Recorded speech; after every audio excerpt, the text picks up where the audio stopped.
Hi, my name is Charity. My friends call me Eggface. And why is it, you ask, that they call me Eggface?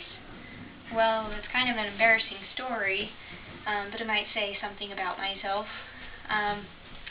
It all revolved around trying to find an easy and fast way to reheat an already hard-boiled egg.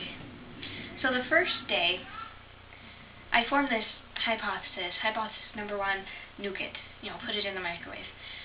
So the first day I go to test this hypothesis, I go into our kitchen and open up the fridge, and of course I might want to tell you that our freezer compartment is inside the fridge, and it's straight across from our egg shelf. And I might also want to explain that I'm not a morning person. I hate mornings, and it takes me about an hour to be able to wake up enough to be able to think clearly. So that might be some explanation for these certain events. Anyways, so not only that, but I have forgotten which eggs in the egg compartment are the hard-boiled ones. They all look the same, hard-boiled. So I just pick a random egg. I figure, I can do the twirly test. So I pick a random egg and try to get it out of the compartment cup, and it just won't budge. It's frozen itself into the egg holder. So I try to pull it a little harder.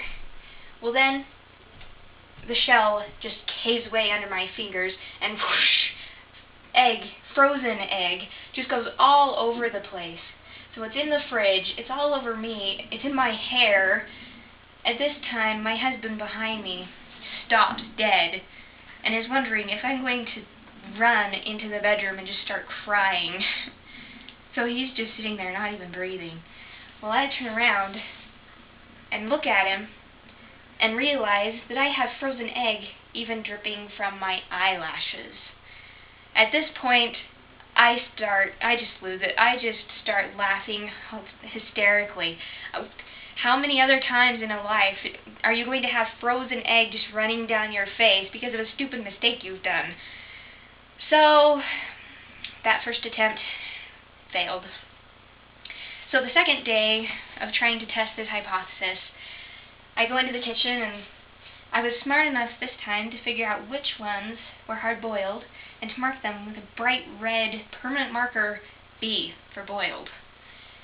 And I had them all in the same row. And I've also been smart enough to make sure I turn down the freezer so that it's not too cold and so it doesn't freeze in the egg compartment. So this time I grab my egg, and my husband says that he wants an egg too, so I grab him an egg, and of course we go over there and we peel them, because everybody knows you have to peel an egg before you put it in the microwave. And we take it and we put it on a plate, put it in the microwave, and use that handy dandy 1-minute button. Well, we're sitting there waiting about 55 seconds. There's an odd whistling coming from in there, and we're getting a little nervous. 59 seconds, there's a poof, and it beeps. So we open up the microwave, and one of the eggs has plastered itself all over the inside of this microwave. Well, being the lovely wife that I am, I grab the unexploded egg and say, "Ha ha, your egg exploded." Sit it down on my table, and my husband's over there looking dejectedly at his exploded egg. Well, I'm thinking that I'm all that, and my egg didn't explode, so I reach for my salt shaker, and that's when I realize there's something funny with my egg. It's expanding. At about the time that it hits 1.5 times its normal size, I get the strange and irresistible urge to poke it. So I poke it, and the second my finger touched that egg, boom! And I'm sitting there stunned. That was a loud boom for such a small little egg. And there is egg on the walls, and on the table, and all over me. But I was shielding the rest of the kitchen and my husband, and there's even egg on the ceiling. So I'm sitting here staring around in stunned silence, and my 6'5" husband comes over and looks around and, good luck trying to get that off, and chuckles to himself merrily. Hypothesis number one, rejected. It does not work to put a hard-boiled egg in the microwave. At least, not whole. Hypothesis number 2 was to stick it with a fork all the way into the middle so that some of the air can escape. Maybe then it won't explode. It went up in the same boom that the hypothesis number egg went in, and so did hypothesis number 3, chunk it first. Who would have thought?